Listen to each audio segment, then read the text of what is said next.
Hi friends, நம்ம விஜய் மல்லி ஸ்டோரியில் வந்து பார்த்தீங்கன்னா என்ன நடந்தாலும் வந்து எதிர்த்து போராடுற நான் ரெடி அப்படின்னு சொல்லிட்டு களத்தில் இறங்கிட்டாங்க மல்லி அப்படின்னே சொல்லலாம். ஸோ எந்த பொண்ணுக்கும் இந்த மாதிரி ஒரு நிலைமை வரக்கூடாது. பட் ஆனால் மல்லிக்கு வந்திருக்கு. அப்போ தான் சரி இப்போ தான் வந்திருக்கு அந்த மாதிரி அப்படின்னு பார்த்தா முதல்லேருந்தே அவங்க கஷ்டத்தை தான் பார்த்துட்டு இருந்தாங்க, சந்தோஷத்தை எதுவுமே பார்க்கல அப்படின்னு சொல்லிட்டு அவங்க பாத்ரூமில் போய் நின்றுட்டு அப்படி ஒரு அழுகிறாங்க.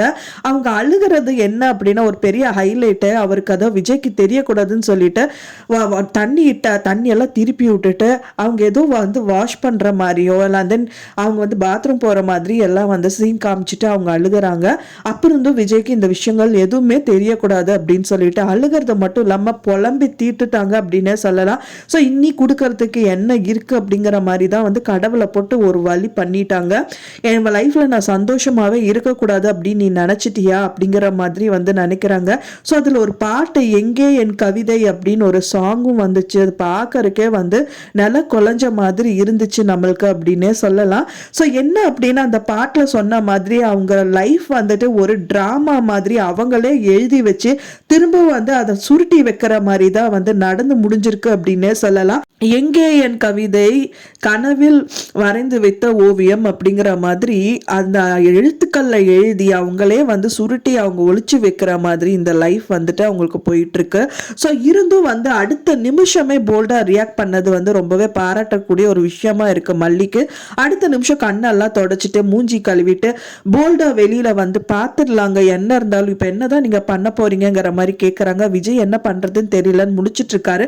சரி நம்ம சென்னை போயிடலாம் அப்படிங்கிற மாதிரி சொல்றாங்க. ஸோ அவர் நினைச்சது என்னன்னா மல்லி அண்ட் விஜய் மட்டும் போறாங்கன்னு நினைச்சிட்டாரு. ஸோ நம்ம ரேணுகாவையும் தான் கூட்டிட்டு போறோன்ற என்ன மல்லி சொல்ற, எப்படி இது சாத்தியமாகும்? ஸோ அன்னபூர்ணியம்மா பார்த்தாங்கன்னா அவங்க தான் என்ன நினைப்பாங்க அப்படிங்கிற மாதிரி சொல்றாரு. ஸோ என்ன நடந்தாலும் நான் பேசிக்கிறேங்க, ரேணுகாவை விட்டுட்டு போக முடியாது, அவங்கள கூட்டிகிட்டே போயிடலாம் அப்படின்றாங்க. ஸோ இப்போ பாசிபிலிட்டியே இல்லை. அவர் வந்து பயங்கர ரவுடி, அவங்க முன்னாடி எப்படி நம்ம ரேணுகா கூட்டிகிட்டு போக முடியும்? அவர் வந்து நிறைய தொழில் பண்ணுறாரு. ஸோ இதுதான் அவரோட மெயில் தொழிலாக வந்துட்டு அந்த ஆள் வந்து பண்ணிட்டு இருக்கான். ஸோ எப்படி நம்ம கூப்பிட்டுட்டு போக முடியும் அப்படிங்கிற மாதிரி கேட்குறாங்க.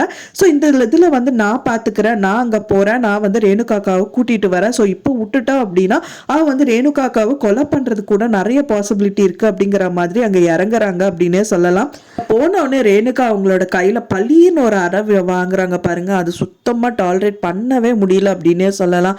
ஸோ அவங்க அப்புறம் மல்லி என்ன சொல்கிறாங்கன்னா, அக்கா நீங்கள் எப்படி இருந்தவங்க தெரியுங்களா, ராணி மாதிரி இருந்தீங்கக்கான்னு சொன்னால் பள்ளின்னு ஒரு அறை கொடுக்குறாங்க மல்லியோட கன்னத்தில். மல்லிக்கு பயங்கர ஆச்சரியமாக இருக்குது. அவங்க திகச்சு போய் நின்றுட்டு உட்காந்துருக்காங்க. ஸோ அந்த மாதிரியெல்லாம் வந்து சீன் காமிக்கும் போது அவங்க வந்து வேதனையாக இருக்கும்போது திரும்பவும் வந்து எண்ணெய் ஊற்றி எரிய வைக்கிற மாதிரி இந்த விஷயங்கள் எல்லாமே நடக்குது. இப்போ இந்த சூழ்நிலையில் வந்து பார்த்தீங்கன்னா அன்னபூர்ணி அம்மா கிட்ட சொன்னால் ரொம்பவே சந்தோஷமா இருக்கும் அப்படின்னு தான் எதிர்பார்க்கப்படுது. பட் ஆனால் மல்லி சொல்ல மாட்டாங்க. அதுக்கு ஒரு ரீசன் இருக்கு. ஸோ அடுத்த வீடியோவில் உங்களுக்கு நான் ஷேர் பண்ணுறேன் ஃப்ரெண்ட்ஸ். நான் சொன்ன இந்த தகவல் உங்களுக்கு பிடிச்சிருந்தா மறக்காம லைக் பண்ணுங்க, ஷேர் பண்ணுங்க, கமெண்ட் பண்ணுங்க, சப்ஸ்கிரைப் பண்ணுங்க. மேலும் இன்னொரு மல்லி சீரியல் அப்டேட்டோட நெக்ஸ்ட் மீட் பண்றேன். தேங்க்ஸ் ஃபார் வாட்சிங் மை டியர் ஃப்ரெண்ட்ஸ். நெக்ஸ்ட் வீடியோவில் பார்க்கலாம்.